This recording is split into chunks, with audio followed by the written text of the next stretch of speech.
kembali bersama saya Dini Pertama tentunya dalam acara kesayangan kita Cahaya Hati. Pemirsa dan audien di studio, kita kembali bersama Buya kita, Buya Masud Abidin. Ya Buya, tadi Ibu kita, Ibu Fatimah dari Masjid Nurul Huda menanyakan mengenai cara mendidik anak yang sesuai dengan syariat Islam. Silakan Buya.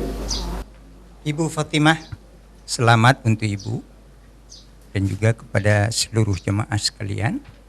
Pertanyaan Ibu Fatimah dari Nurul awal tadi, itu adalah pertanyaan yang menyangkut semua kita. Bukan hanya pertanyaan beliau, bukan hanya menyangkut diri beliau saja, tetapi diri kita semua, bangsa ini. Bagaimana kita semestinya mendidik anak kita. Pertama sekali perlu kita ketahui, anak itu apa? Anak itu adalah titisan darah kita. Anak itu adalah belahan diri kita. Bagaimana semestinya kita menghadapi diri kita? Apakah kita boleh menghadapi diri kita dengan cara bermain-main? Dengan tidak serius? Tidak bisa. Kalau kita melihat anak kita sebagai belahan dari diri kita, maka kita harus mendidik anak kita itu dengan serius. Kalau kita bertanya kepada Al-Quran, Al-Quran menceritakan bagaimana Luqman Hakim mendidik anak. Ibu-ibu, baca surat Luqman. Pemirsa di rumah juga, ulangi surat Luqman itu. Dalam Al-Quran jelaskan. Dan istimewanya ajaran Luqman ini menjadi pelajaran utama bagi bangsa-bangsa di dunia. Tidak hanya umat Islam. Luqman mengajarkan kepada anaknya, anakku, la tusyrik billah. Anakku, jangan mempersyarikatkan Allah. Artinya Luqman membawa anaknya kepada iman. Nah, iman. Sebagaimana kita uraikan dalam uraian kita pertama tadi, tak mungkin kita membentuk akhlak tanpa iman. Jadi lebih dahulu kita tanamkan iman itu. Sementara ada kelalaian kita. Kita mendidik anak hanya dengan memberikan belanja, mencukupi pakaiannya, menyekolahkannya, lupa kepada iman. Padahal iman ini adalah benteng terutama bagi anak. Dia merupakan pagar. Ketika dia merasa rusuh, kemana dia mengadu? Imannya. Ketika dia merasa senang, kemana dia menjaga supaya tidak takabur? Imannya. Ketika dia berada di dalam persoalan, mau ujian, kemana dia akan pergi? Ayah bunda sudah tiada, kemana dia pergi? Ke imannya. Kita lupa ini. Ya bunayya, la tusyrik billah, inna syirka la dzulmun adzim. Anakku, jangan kamu mempersyarikatkan Allah. Jangan kamu lepas daripada iman ini. Sesungguhnya lepas dari iman itu adalah zalim yang sangat besar. Satu. Yang kedua, memberikan pelajaran. Itu di mana-mana kita belajar. Jawabnya, berikan contoh. Ya ayyuhar rajulul muallimu ghairahu hala li nafsik kana ta'lim. Wahai orang yang mengajar orang lain, kenapa bukan dirimu lebih dahulu kamu ajar? Seorang anak akan meniru ibunya. Tidak salah bila Nabi berkata, siapa yang perlu aku hormati? Ibumu.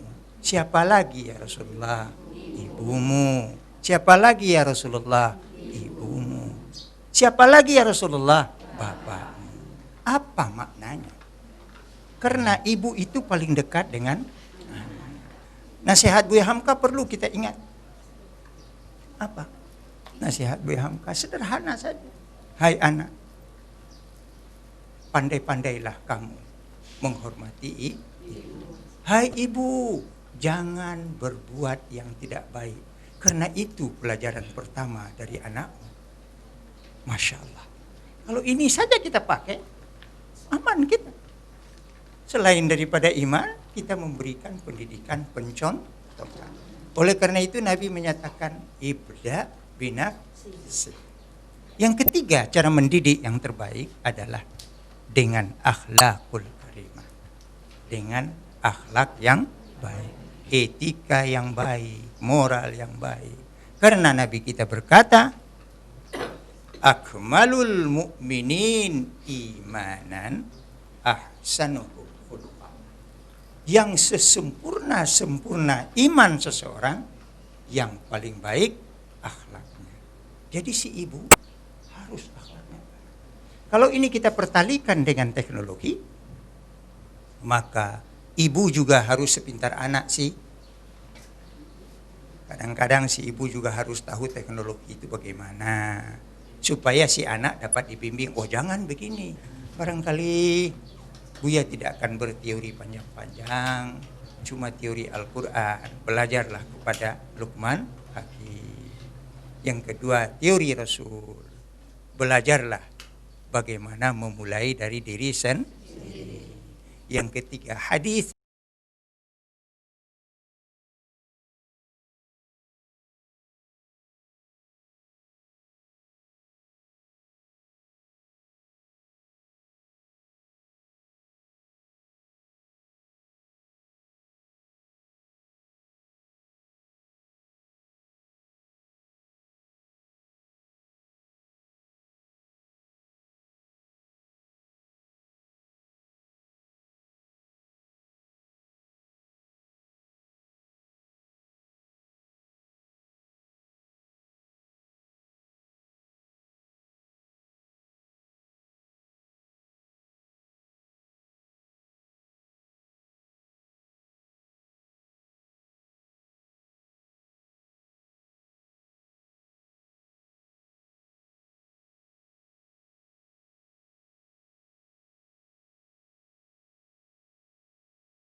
ada negara kita. Ati'ullah, ati'ur rasul, ulil am. Kita taati perintah Allah, kita taati perintah Rasul, kita ikuti pemimpin kita. Maka kita berkewajiban mendesak pemerintah supaya membuat aturan. Kalau belum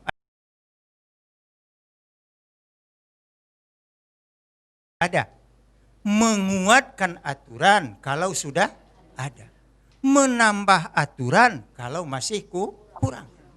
Bahwa perbuatan pornografi, porno aksi, hukumnya di negeri ini adalah haram.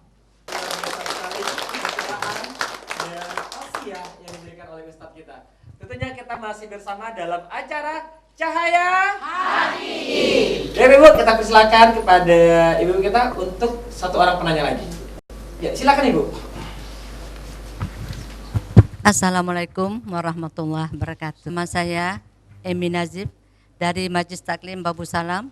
Yang akan kami tanyakan, bagaimana cara memberikan pengajaran atau penjelasan kepada anak kita supaya terhindar dari bahaya seks bebas dan nonton video porno. Terima kasih Bu ya. Assalamualaikum warahmatullahi wabarakatuh. Ini pertanyaan yang sangat-sangat berisi dari ibu kita. Pertanyaan kita sebenarnya semua kita menghadapi itu. Bagaimana upaya kita memberikan pencerahan, penjelasan kepada anak kita supaya mereka terhindar daripada az-zina yurithul faqra. Zina yang mewarisi kefakiran itu. Pertama sekali tentu kalau kita melihat bagaimana orang-orang tua kita dahulu, leluhur-leluhur kita dahulu memberikan pelajaran sederhana sekali. Artinya antara anak laki-laki dan anak perempuan kalau umurnya sudah agak besar dipisah. Nah, kalau di daerah kita di Minangkabau umumnya dahulu laki-laki, anak laki-laki tidur ke surau, perempuan tidur di rumah gadang. Ini sebenarnya salah satu usaha. Tetapi kadang-kadang seperti yang Buya katakan di awal tadi, inna zaman qad istadara, zaman berubah musim berganti.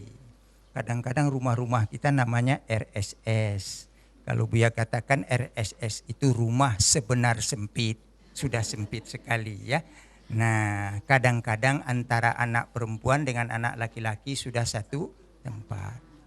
Nah, namun problematika seperti itu harus tetap kita atasi dengan cara-cara pendidikan yang tegas. Artinya si anak perempuan jauh hari sudah dipisahkan dari si anak laki-laki. Si laki-laki sudah harus dipisahkan dari si anak perempuan. Apa? Pelajaran pertama dari pemisahan itu ialah si anak perempuan tahu bahwa dia bukan laki-laki. Si anak laki-laki tahu bahwa dia bukan perempuan. Hari ini tak tahu lagi anak kita yang laki-laki bahwa dia laki-laki.